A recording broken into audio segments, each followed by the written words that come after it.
좋으신 주님을 찬양합니다. 우리 좌우 앞에 있는 분들과 인사를 나눕니다. 반갑습니다. 환영합니다. 축복합니다. 오늘 특별히 창립 48주년 기념하면서 우리 그리운 목사님들 만나 뵙고 있는데 드디어 오늘 금요일 저녁 마지막 시간입니다. 명절 끝날 큰 날이 될 줄 믿습니다. 오늘은 우리 특별히 광명비전교회를 섬기고 계신 김한성 목사님을 모셨습니다. 지나간 그리운 목사님들을 이렇게 살펴보다 보니까 가장 서울제일교회에서 오래 계셨고 보니까 횟수로 15년 섬기셨더라고요. 찾아보니까 93년 7월에 오셔서 2007년 8월에 떠나셨더라고요. 횟수로 15년, 만 14년이 넘는 오랜 시간을 아주 신실하게 오늘 한 장로님께서 힌트를 주셔가지고 원로 목사님 4분 모시고 김한성 목사님 4분 모시고 같이 식사를 하는데 옛날 사역하셨던 얘기들 쭉 듣는데 전설 같은 얘기들을 확인할 수 있는 아주 좋은 시간이었습니다. 사모님도 같이 오셨습니다. 우리 전예숙 사모님 저 뒤에 앉아 계시는데 잠깐 일어나 주시면 저 뒤에 박수로 환영하겠습니다. 감사합니다. 고맙습니다. 전도사님이셨더라고요. 사모님이 아주 열심히 사역한 삶을 들었는데 직접 우리 위대한 신앙 고백이라는 제목으로 우리 김한성 목사님 나오셔서 말씀 전하실 때 뜨거운 은혜의 시간 되시기 바랍니다. 박수로 환영하겠습니다.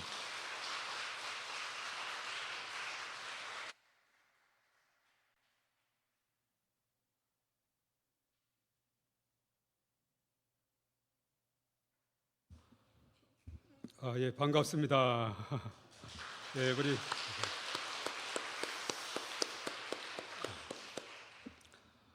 이 자리에 오니까 내 집에 온 것 같으네요. 제 젊은 청춘을 여기에서 다 보냈고 우리 아들, 딸이 이곳에서 자랐습니다.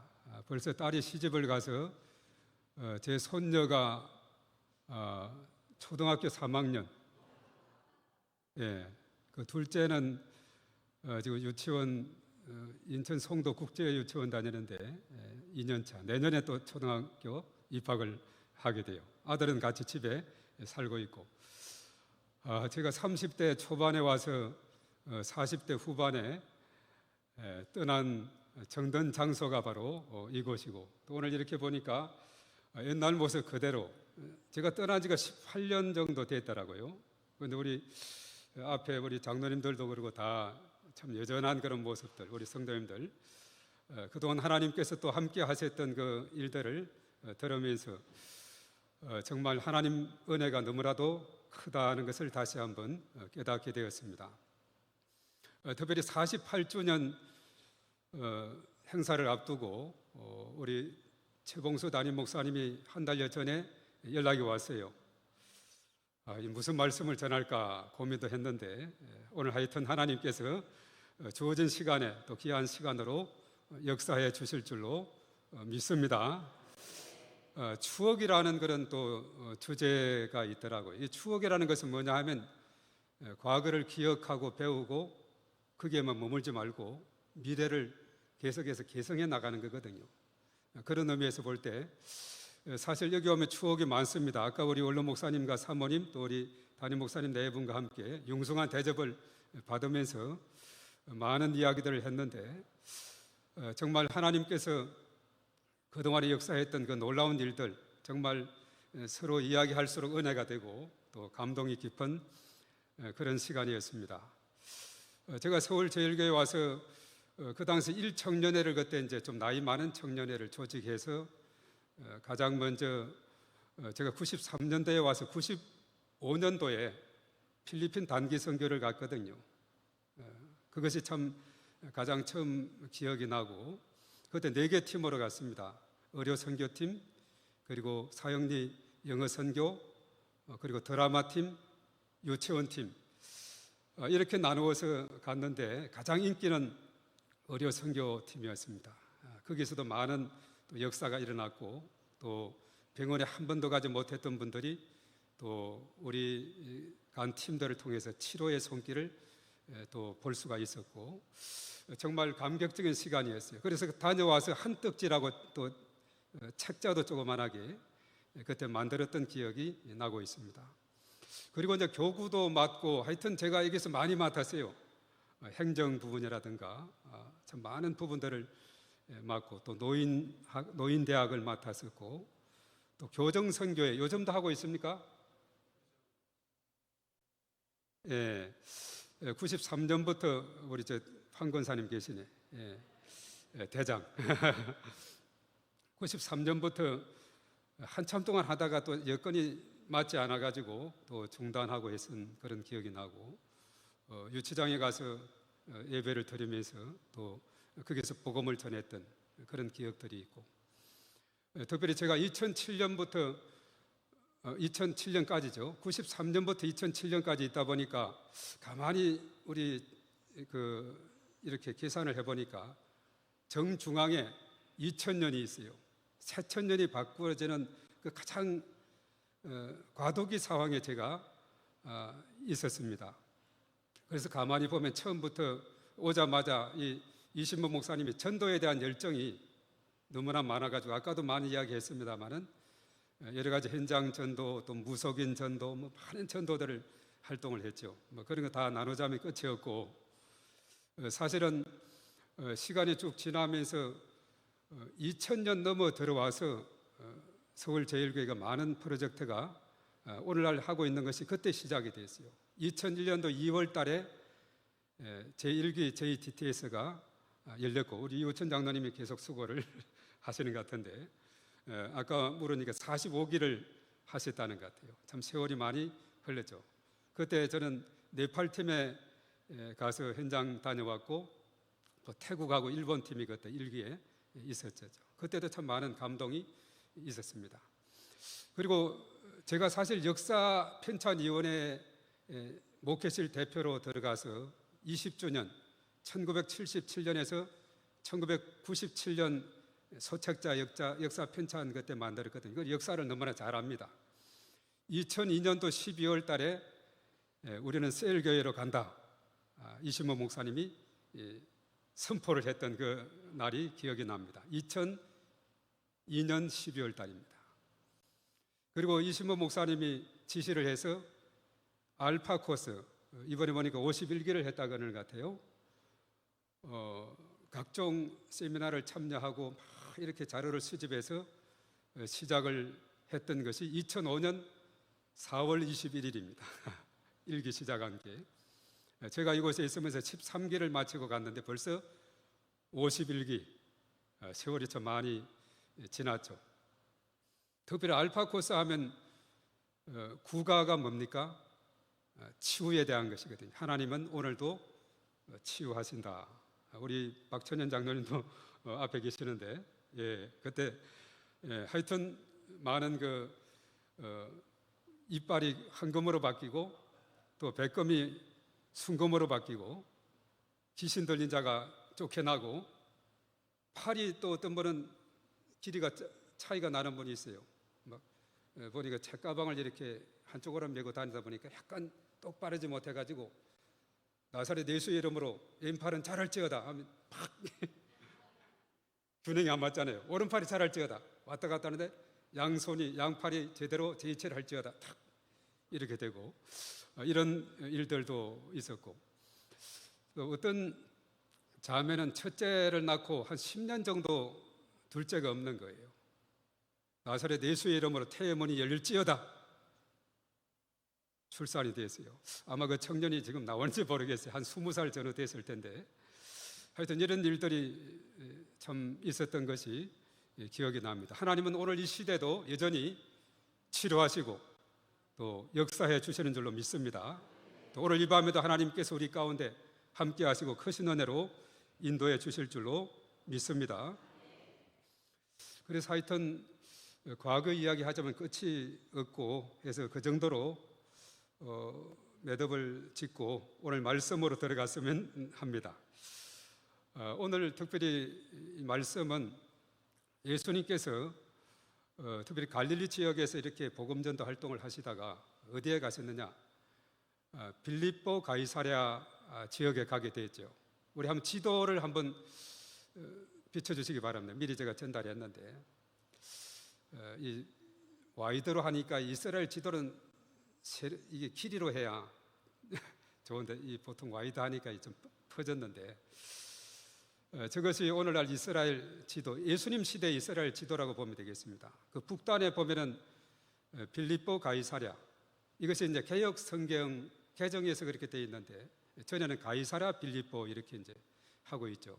로마 가이사 황제 이름을 따고 헤롯의 아들인 빌립을 따가지고 빌립보 가이사랴 이렇게 붙이고 있습니다.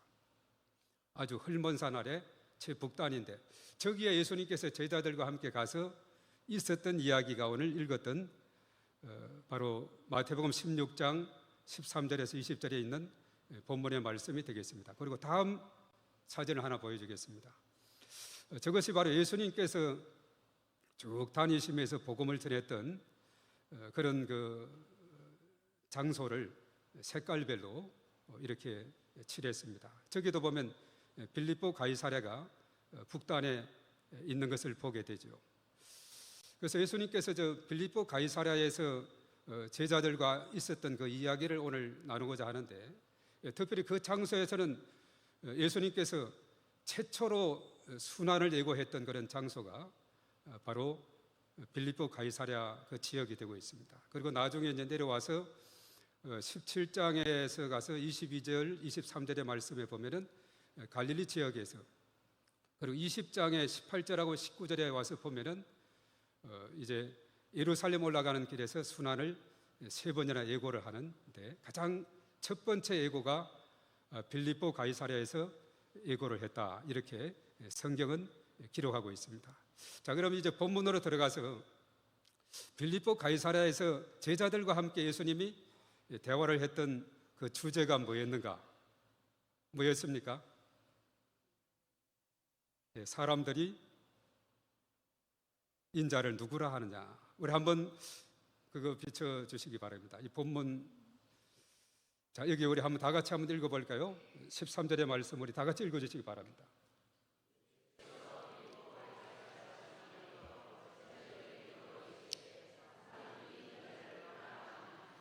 예, 사람들이 인자를 누구로 하느냐.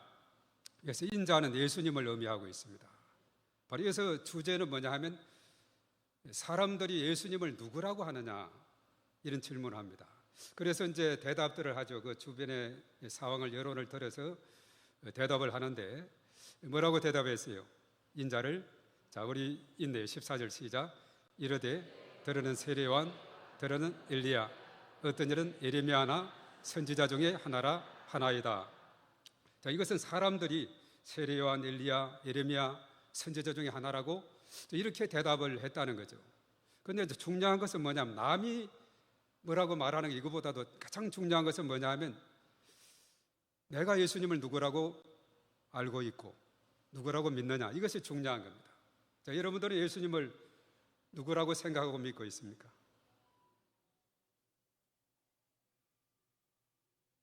예, 여러 가지 많은 이야기들을 하고 있죠.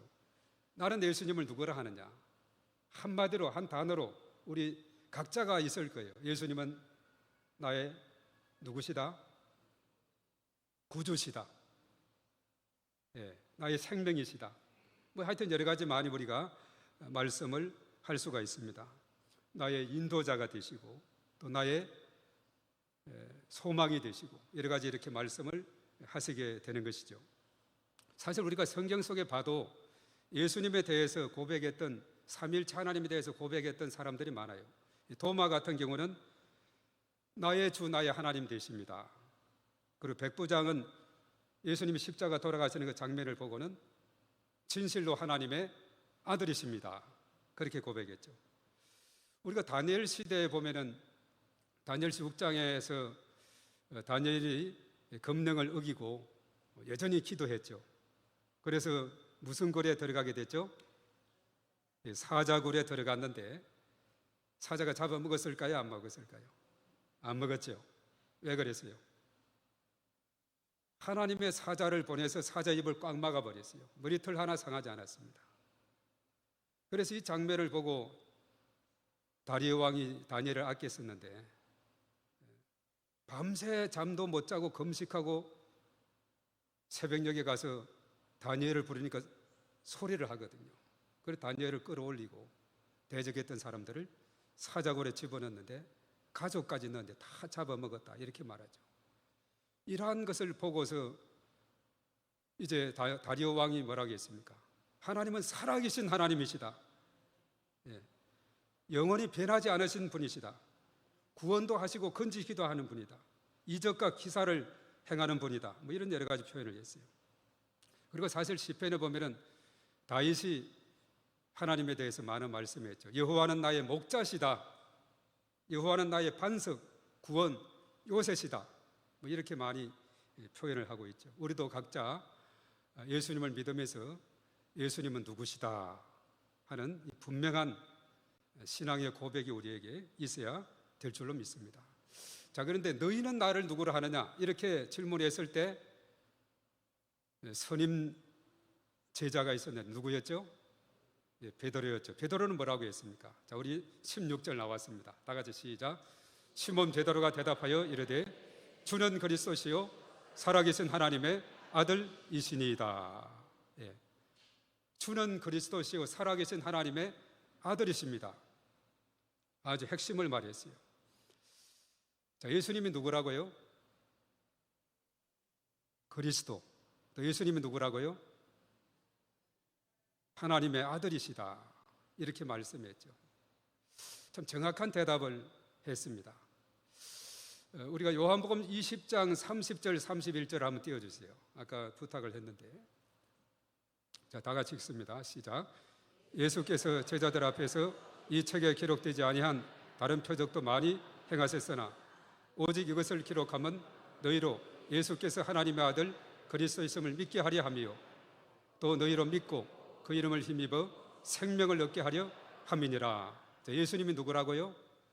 하나님의 아들 그리고 그리스도이심을 믿게 하려 합니다. 이렇게 말씀했죠. 우리 도표도 하나 보여줄 수 있을까요? 요한복음에 대한 도표인데 그 다음에 요한복음에 대한 도표입니다. 이 순서가. 예. 자, 요한복음에 보면은 8대 표적이 나오고 있습니다. 조금 전에 말했죠. 이 표적을 기록한 것이 뭐냐? 그래서 요한복음을 기록한 목적은 뭐냐 하면 믿음이 없는 사람이 요한복음을 읽으면은 믿음을 갖게 되는 줄 믿습니다.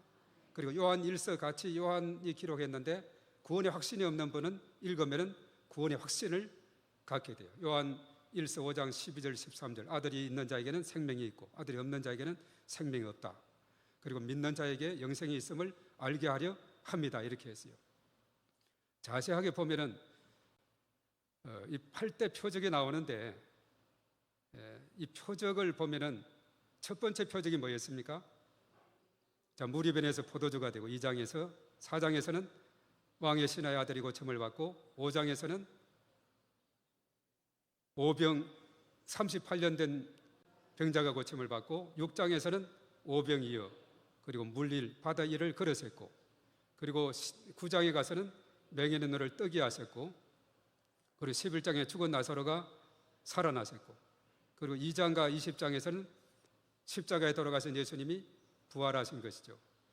자, 이런 그 기적들이 있은 다음에는 보면은 결과는 어떤 결과가 있었느냐 쭉 보면 누가 믿으니라 누가 믿으니라 믿으니라 믿으니라 이런 내용이 나오거든요. 누가 믿었다. 그래서 요한복음에 많은 표적들을 기록하고 있는데 그 기록한 목적은 누가 믿으니라 누가 믿으니라 이런 내용들이 나오고 있습니다. 믿음을 심어주기 위한 것이다 하는 사실이죠. 그래서 사실은 예수님께서 행하신 일들 중에 바로 이런 기사와 표적들 이런 것들은 바로 믿음을 심어주는 하나의 계기가 되는 것이다. 이렇게 이제 보게 되는 겁니다. 그래서 오늘 예수는 그리스도, 예수는 하나님의 아들이다. 이렇게 이제 말씀을 했는데, 그래서 여기에서 우리가 생각해야 될 것은 뭐냐면은 예수가 그리스도시다. 이것을 우리가 생각을 해봐야 됩니다. 예수는 이름이고 그리스도는 직분이 되고 있어요. 자, 예수님의 이름에 뜻이 있는데 예수님의 이름의 뜻이 뭘까요? 아시는 분? 마태복음 1장 21절에 나오는데 예. 이름 뜻은 자기 백성을 그들의 죄에서 구원할 자다, 이렇게 뜻이 나오고 있습니다. 그리고 그리스도는 헬라 말인데 히브리 말로는 메시아, 그리고 그것은 기름 부음을 받은 자라는 뜻입니다. 구약 시대에 보니까 기름 부음을 받은 직종이 세 직종이 있습니다. 뭐죠? 왕, 제사장, 선지자였죠. 예, 세 직종이 있었어요. 자, 그러면 예수님이 그리스도가 되셨다. 예수님이 구원자로 오셔서 왕이시요 제사장이요 선지자의 역할을 했다. 왜 그것이 필요하게 됐는가? 그것이 필요하게 된 것은 아까 이제 첫 번째 창세기에 나오는 네 사건에 대한 그 자료를 좀 띄워주시기 바랍니다. 거기에 보면은 창세기가 원역사라 해서 이스라엘 역사가 생기기 전에 1장에서 11장까지 그걸 원역사라 그러는데 그게 네 사건이 나와요. 그리고 12장에서 50장까지는 네 인물이 나옵니다. 네 사건, 네 인물을 다 알면은 창세기 다 떼는 줄 믿습니다. 네 인물은 아브라함, 이삭, 야곱, 누구죠? 요셉이죠. 자, 네 사건은 뭐냐면 인간의 타락, 가인과 아벨, 노아의 홍수, 그리고 바벨탑 이야기가 나오죠. 다 이야기는 할 수 없고 오늘 첫 번째 인간의 타락에서 그 범죄가 뭡니까? 선악과를 먹은 것이죠. 먹으면 정령 죽으리라 했는데 먹었어요. 불순종했다는 거죠. 창세기 3장 6절 말씀이죠. 불순종했어요. 그것으로 인해서 이 땅에 문제가 생기겠습니다. 인간의 근본 문제가 생겼어요. 구약 시대는 불순종이 죄고 신약 시대 와서는 예수님 믿지 않는 것이 죄로서 이렇게 이야기하고 있습니다. 불순종, 죄를 지었어요. 죄를 지음으로 인해서 이제는 어떻게 됐습니까? 인간은 하나님을 떠나게 됐고 죄 아래 놓이게 됐고 그렇게 자꾸 죄를 짓도록 유도했던 옛뱀 곰 마귀 사단의 지배를 받죠. 그래서 사단의 지배 아래 놓이게 된 거예요. 그래서 인간의 근본 문제, 창세기 3장 사건이라고 그러죠. 바로 죄 아래 놓였고 하나님을 떠났고 그리고 사단의 지배 아래 놓인 인간, 이런 상황 속에 꽉 매여 있을 때 인간 스스로는 어느 누구도 이 문제를 해결할 수 없을 때 하나님께서 독생자 예수님을 이 땅에 보내신 줄로 믿습니다. 그래서 예수가 그리스도가 돼야만이 이 문제를 해결하게 되는데, 자, 우선 죄 문제, 죄 아래 놓였던 이 죄 문제는 누가 해결합니까? 제사장이 해결하게 되죠. 로마서 8장 1절에서 2절의 말씀 보면 그리스도 예수 안에 있는 자에게는 결코 정죄함이 없나니 이런 그리스도 예수 안에 있는 생명의 성령의 법이 죄와 사망의 법에서 너희를 해방하였습니다. 그렇게 말했습니다. 예수님의 그 십자가로 해결하게 된 것이죠. 그게 아까 이제 그 그림에서 보면은 나중에 보면 가죽옷을 지어 입힌 그런 내용이 나옵니다. 가죽옷 오른쪽에 나오고 있죠. 그 창세기 원역사에서는 범죄, 심판, 은총이 세 주제가 네 사건에서 다 이렇게 작용이 되고 있어요. 바로 회개라는 것도 없지만은 가죽옷을 지어 입히는데 이 가죽옷이 생기기 위해서는 어떻게 해야 되느냐? 짐승을 잡아야 돼요. 피를 흘려야 됩니다. 그래서 히브리서 9장 22절에 보면 피 흘림이 없으는 적 제사함을 받지 못한다 이렇게 말했거든요. 예수님이 장차 이 땅에 오셔서 십자가 지심으로 구약 시대는 해마다 짐승을 잡아서 피 흘렸지만은 그래도 완전한 속죄가 되지 않았지만 예수님이 오셔서 단번에 십자가에 죽으심으로 영원한 속죄를 이루신 줄 믿습니다. 예, 얼마나 감사한지 몰라요. 예수님 오시기 700년 전에 이사야 선지자가 이사야 53장 5절의 말씀에 예언을 했어요. 고난장이죠. 그가 찔림은 우리의 허물 때문이요 그가 상함은 우리 죄악 때문이라. 그가 징계를 받음으로 우리가 평화를 누리고 그가 채찍에 맞음으로 우리가 나음을 입었도다. 예. 예수님의 십자가 바로 제사장으로서 우리 죄 문제를 깔끔하게 해결해 주신 거지. 그 하나님 떠난 문제는 요한복음 14장 6절의 말씀에 예수께서 가라사대 내가 곧 길이요 진리요 생명이니 나로 말미암지 않고는 아버지께로 올 자가 없느니라. 예. 바로 예수님을 통해서만이 하나님께로 나아갈 수 있는 선지자로 오신 예수님. 그리고 예수님은 왕으로 오셨어요. 세상 임금 공중권세 잡아내는 원수 마귀 사단인데 예수님은 만왕의 왕으로 평화의 왕으로 이 땅에 오셔서 어찌했습니까? 예수님이 이 땅에 오신 것은 마귀의 일을 멸하기 위해서 왔다고 요한 1서 3장 8절에 말씀을 했죠. 그래서 그는 왕으로 이 땅에 오셔서 바로 사단의 지배 아래 있는 거기에서부터 우리를 해방케 하고 자유케 한 그런 역할을 했어요. 그래서 예수가 그리스도라는 이 사실은 너무나도 중요한 그런 사실이다. 그래서 사실은 두 번째 말씀 사도행전 5장 42절을 비춰주시기 바랍니다. 자, 다 같이 읽습니다. 시작. 그들이 날마다 성전에 있든지 집에 있든지 예수는 그리스도라고 가르치기와 전도하기를 그치지 아니하니라. 아멘. 예수가 뭐라고요? 그리스도. 우리가 보통 예수 그리스도 이야기하잖아요. 뭐 그게 거기다 이렇게 생각될 줄 모르는데 예수는 이름이고 그리스도는 직분이라 그랬어요. 예수는 자기 백성을 그들의 죄에서 구원할 자 뜻이고 그리스도는 메시아 그리고 기름 부음을 받은 자인데 구약시대 왕, 제사장, 선지자가 기름을 부음 받았는데 바로 예수님은 그 직분을 이행하기 위해서 이 땅에 오셔서 인간이 해결할 수 없는 근본 문제를 깔끔하게 예수님께서 해결해 주신 줄로 믿습니다. 그래서 예수가 그리스도다. 사도행전에 나오는 사도들은 이것을 줄기차게 사도행전에 보면 계속해서 그런 내용들이 5번인가 계속 나오고 있습니다. 예수가 그리스도다. 예수가 그리스도다. 계속 이렇게 선포하고 있어요. 그리함으로 인해서 놀라운 역사가 일어나게 되는데 그래서 사도행전 가서 3장 6절의 말씀에 보면은 나사렛 예수 그리스도 이름으로 남에서 걷지 못했던 자를 베드로와 요한이 제굿이 기도하러 가는 시간에 성전 미문에 만났던 그 걷지도 못했던 40여세나 되었던 그 사람에게 안수 그 손을 잡고 기도하고 나사렛 예수의 이름으로 일어날지어다 이렇게 했을 때 일어나고 걷고 뛰고 하나님을 찬양하는 놀라운 역사가 일어난 줄로 믿습니다. 얼마든지 예수님의 이름으로 능치 못하심이 없는 거예요. 그 사도행전은 그래서 계속해서 주의 복음이 뻗어나가게 된 거예요. 계속 확산해 나가게 되었다는 사실입니다. 예수가 그리스도 너무나 중요한 것이다. 이것만 우리가 확실히 알고 내가 믿고 그리고 주변에 이것을 자꾸 선포하고 전하고 그렇게 해야 되는 겁니다. 예수님이 이 땅에 오신 목적이 뭐겠어요? 자, 예수님이 이 땅에 오신 목적이 무엇인지 아시는 분? 그의 최초의 설교에서 우리가 찾을 수 있습니다. 마태복음 4장 17절에 뭐라고 했느냐? 회개하라, 천국이 가까이 왔느니라. 그리고 마가복음 1장 45절인가?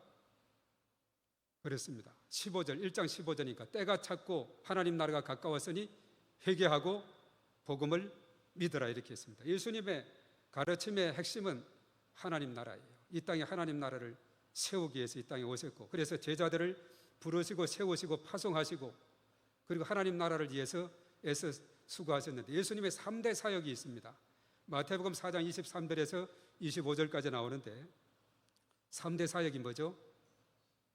천국 복음을 가르치시고 전파하시고 병든 자 약한 자를 고치시는 치유하시는 그래서 예수님은 이 땅에서 교육과 그리고 전도와 치유 이런 사역을 했어요.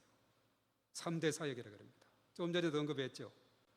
이 치유를 통해서 믿음으로 인도하는 걸 볼 때 초대교회도 기사와 표적이 많이 일어나게 되니까 사도행전 2장 47절에 날마다 구원받는 사람을 더해 주시더라 이렇게 말씀하고 있죠. 좀 놀라운 일입니다. 저희 교회 원로 목사님이 올해 89세 원로 목사님이 계세요. 그 목사님이 중국 할빈에 성결신학교를 열어서 요즘은 이제 중국에 들어갈 수가 없어요. 복음 들고 들어갔다가는 그대로 체포를 당하고 돌아오지를 못합니다. 제가 한 5번 정도 가서 강의를 하고 했었는데 그게 이제 화평교회라고 있어요. 지하 그 공간을 해서 교회도 하고 또 신학교도 열고 그렇게 하는데 거기에 가서 신학교 강의하면서 거기에 참여했던 분들 또 그때 강의 신학교가 열면은 화평교회 성도들도 다 와요. 눈이 반짝반짝합니다. 아멘 소리도 얼마나 그냥 크게 하는지요. 저도 지금 은혜를 받고 있는 중인데 제가 그가 은혜를 많이 받고 오는 거예요. 그래서 하나하나 물어봤어요. 어떻게 해서 예수님 믿었어요? 믿었어요? 다 물어보니까 참 놀라운 답변이 나왔어요. 다 하나같이 나는 무슨 병이 걸려서 온갖 약을 다 먹고 병원 다 다니는데 안 됐어요. 여기 목사님이 안수기도 해주시고 그렇게 해서 나왔어요. 이렇게 온 분들이 다예요, 다. 그래서 치유와 기사, 표적 이것은 바로 복음 전파의 유익한 길이다. 이런 것을 깨닫게 되고 예수님도 그런 사역을 하셨거든요. 그래서 예수님의 3대 사역은 별개가 아니라 서로가 연결이 되어 있다. 이렇게 보게 되는 거죠. 그래서 믿음을 가지게 되고 한 사람 한 사람 주께로 인도하고 가정을 주께로 인도하고 이렇게 모여드는 거예요. 요즘 많은 거기도 변화가 생겼습니다. 시진핑 장기 정권이 진행이 되면서 혹독한 그런 가운데 있다 보니까 한국어로 많이 나와요. 우리 조선족들이 그런 추세에 있음을 보게 됩니다. 그래서 한 사람이 그 가정에 치유가 일어나게 되면 어떤 일이 생길까요? 거지 식구들이 주께로 돌아오는 줄로 믿습니다. 제가 사실 교구를 맡으면서 여기에서 가장 많이 힘들었던 것이 뭐냐? 팔도 강산을 다녀야 되는 일이었어요. 팔도 강산. 왜 팔도 강산을 다녀야 되느냐? 다 연결된 부모님이나 돌아가시면은 제가 그래서 전국으로 다 다녔지 아닙니까? 특히 그 상조회 초상 날 때 보면 그 시기가 있어요. 그때 어떤 때는 2건, 3건 갔다 돌아오는데 또 연락이 와서 또 바로 가야 되고 뭐 이런 때도 있고 그런 일이 생겼는데 근데 어떤 지역에 가니까 한 권사님이 이제 우리 교회 집사님의 모친이죠. 할머니죠. 권사님이 돌아가서 장례를 치르고 이렇게 이야기를 들어보니까 그 권사님이 가장 먼저 믿었다 그래요.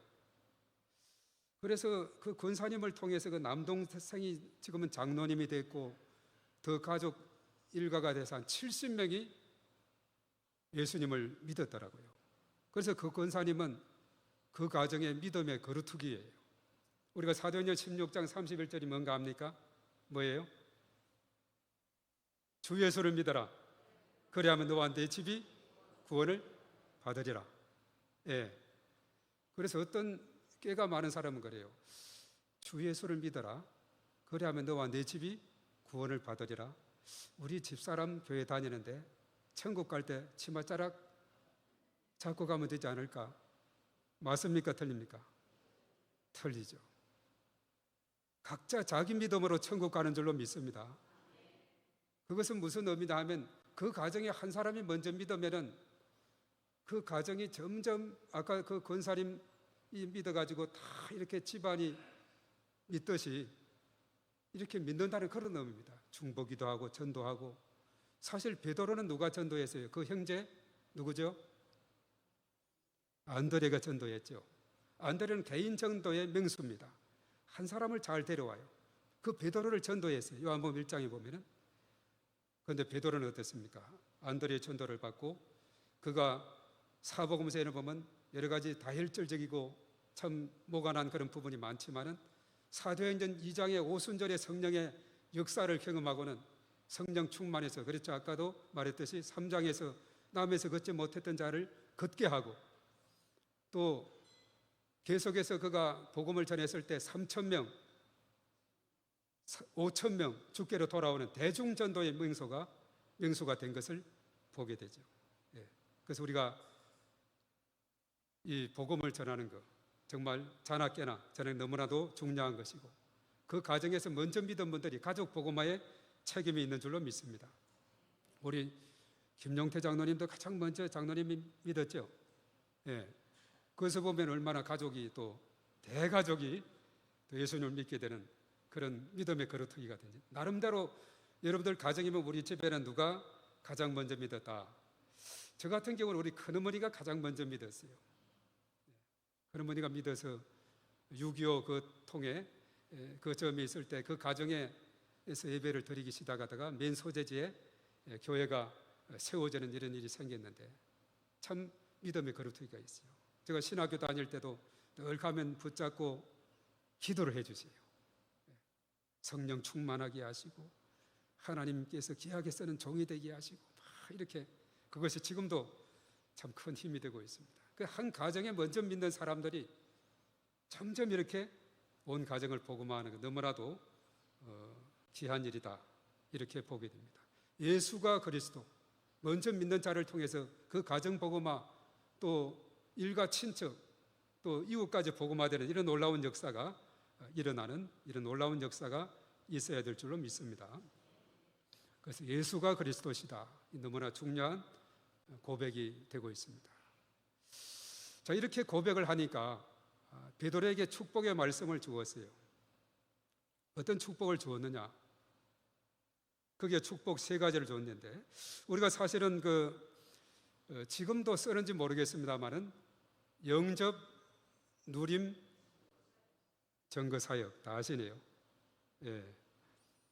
사실 그 영접 과정은 이신모 목사님이 어떤 한 분을 이렇게 계속 성경 공부하면서 그때 준비해서 가르치고 이것을 다 모아한 것이 영접 과정이 되고 있어요.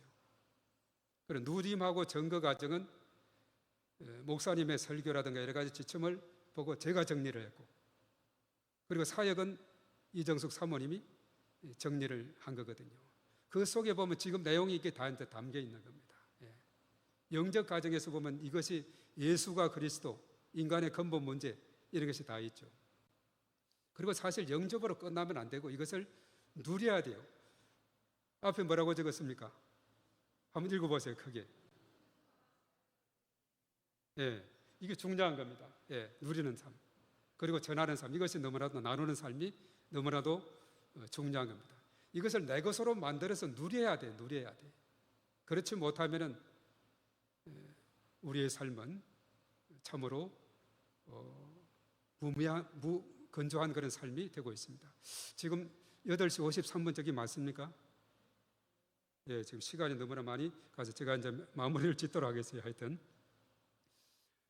이제 축복 거기에 보면은 뭐라고 했느냐 하면은 신앙 고백과 축복이다 이런 과목이 누림 구가에 보면 나오고 있습니다.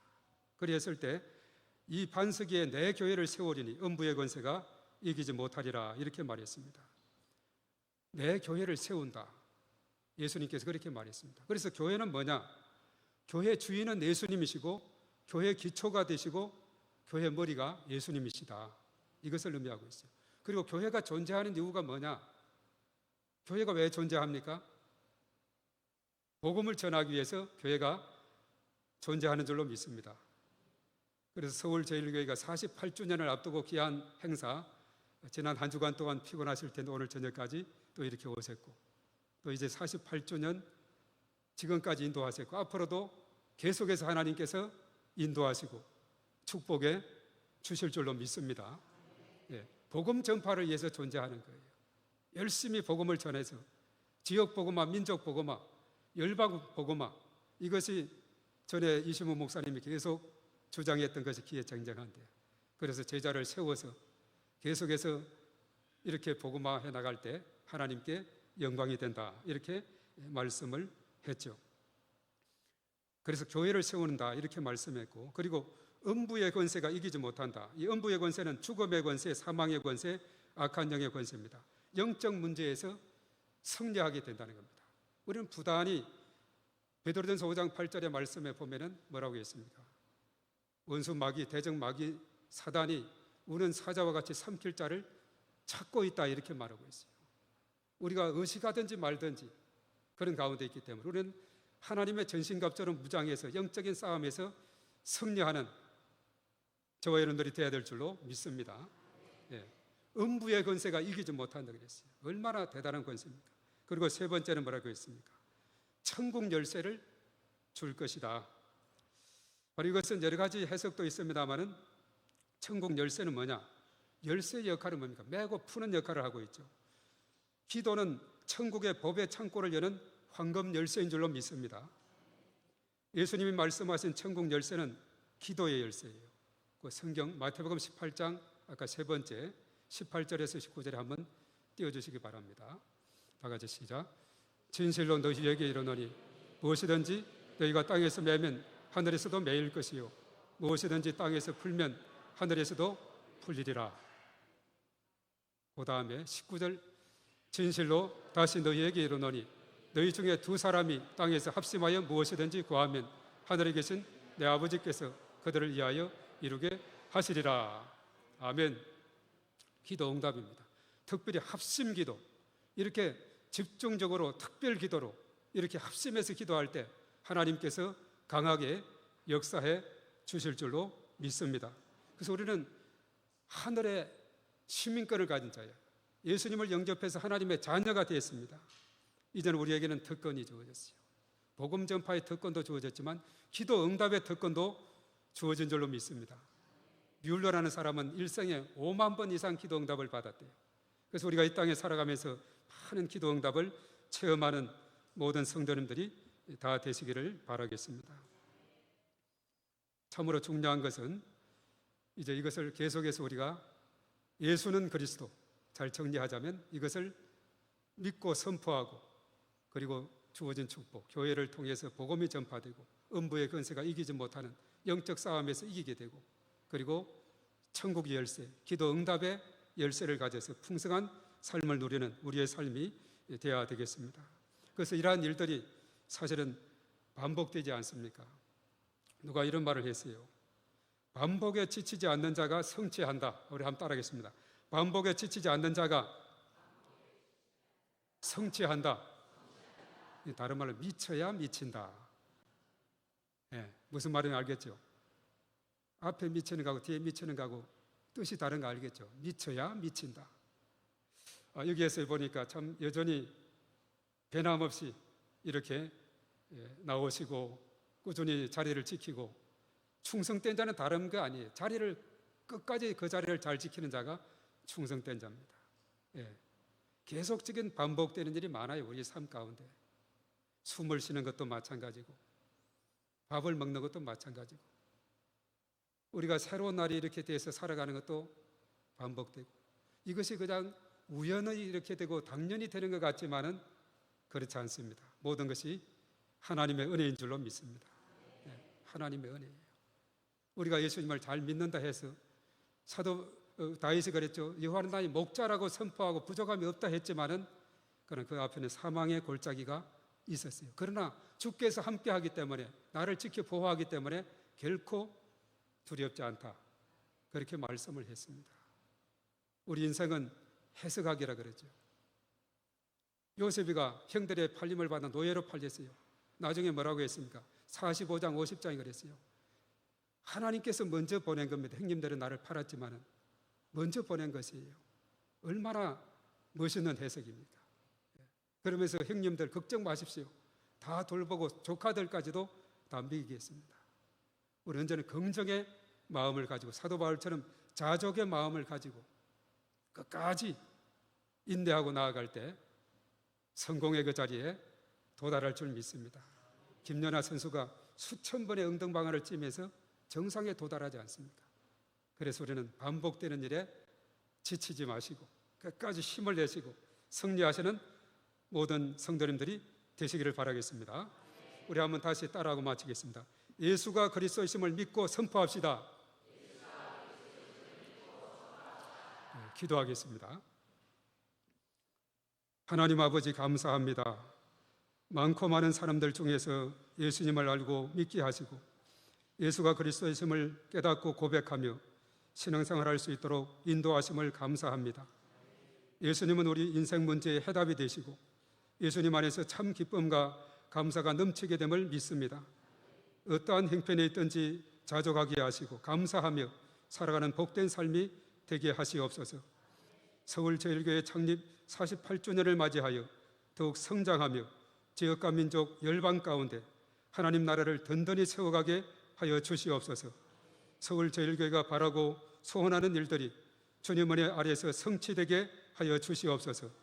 우리 구주 예수 그리스도의 이름으로 기도하옵나이다. 아멘.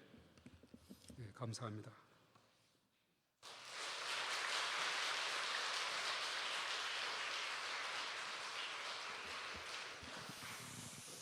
예, 많은 목사님들이 새벽으로 또 저녁으로 오가셨는데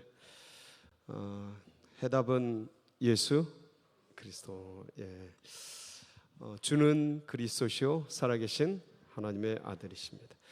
이 복음의 핵심 메시지가 관통하는 것 같습니다. 그래서 이게 너무 감사하고 우리의 구주 예수 그리스도를 함께 믿고 어디에서 섬기든지 이분 붙들고 살아가는 은혜가 가장 큰 은혜인 것을 확인하면서 이게 얼마나 감사한지 모르겠습니다. 오늘도 이 예수 그리스도를 순수하고 뵈면 오늘도 같이 느꼈는데 담백하시고 순수하시고 변함없으신 분이시다. 그걸 느낄 수 있었습니다.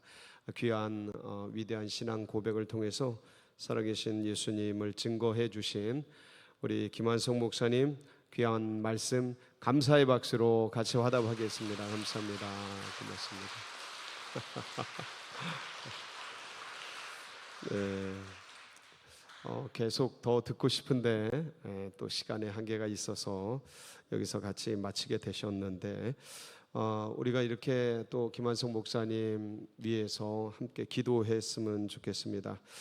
지금 광명 비전교회를 계속 섬기고 계신데 전예숙 사모님과 함께 교회를 섬기면서 주변에 아까도 그 식사하시면서 무당 전도하신 그런 얘기들을 쭉 하시고 지금도 또 전도하신 얘기들을 쭉 하시더라고요. 그래서 복음에 대한 열정이 남다르시구나. 이 복음이 광명 지역과 또 주변 지역을 환하게 밝히는 생명의 말씀이 되고 두 분이 이를 위해서 정말 구주 예수 그리스도를 전하는데 축복의 통로로 마음껏 사용되어지고 두 자녀분이 계시고 또 손주들이 계신데 이 가족과 가문들이 하나님만을 섬기고 예수 그리스도만을 전하는 그런 복된 가정, 그리고 광명 비전 교회가 주님의 이 아름다운 비전을 이 땅 가운데 그렇게 흘려보내는 축복의 통로로 쓰임 받도록 위해서 특별히 기도해 주시고 그리고 그동안 계속해서 기도해 왔던 것처럼 48주년을 맞는 서울제일교회 하나님께서 둔천동 시대 활짝 열어주시고 포레온 아파트 예비된 영혼을 주님의 교회로 보내주시고 이번 우리 48주년 기념 예배가 풍성하게 은혜롭게 성령의 충만한 가운데 잘 진행되도록 위에서 합심해서 기도해 주시고 여러분 각자의 기도 제목 붙들고 우리 뜨겁게 부르짖고 같이 기도하며 나갑니다. 부르짖습니다. 주여 주여 주여